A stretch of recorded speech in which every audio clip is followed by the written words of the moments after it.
I read with some degree of humor on my face recent article that the Reverend Dr. Billy Graham came to the conclusion of his career, and many journalists began to write articles trying to decide amongst who they say are contenders, who is apt to be the next Billy Graham. And they were giving reasons why they thought this one or that one might be the next Billy Graham. And I laughed to myself and said, you didn't pick the first one.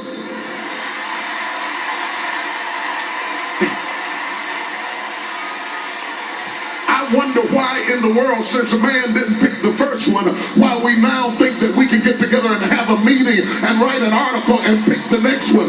God picks whoever he will. He raises up whoever he wants to. He brings down whoever he chooses. He said, I have power over the clay. I'm God. I move up one, I move out another. I'm God. I don't have to ask you how you feel about it. When I get ready to move, I just move. You don't need money. You don't need help. You don't need friends. You don't need anything. If God gets ready to do it, it shall come to pass.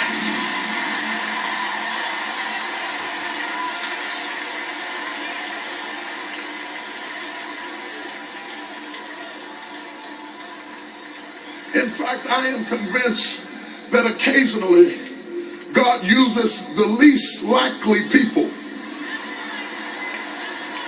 just to confuse all the statisticians. He just gets somebody out of nowhere that nobody ever heard about, that has no skills and nothing, that looks like they can do the job, and he raises them up. He gets a little boy with 2 fish and 5 loaves of bread and says, I'm going to make you a smorgasbord. He gets a woman with the issue of blood and says, I'm going to heal you. He takes a woman who's had 5 divorces in a situation and says, I'm going to make you an evangelist. Sometimes God will make a fool out of the world just to say, I'm God and I can do whatever I want to do.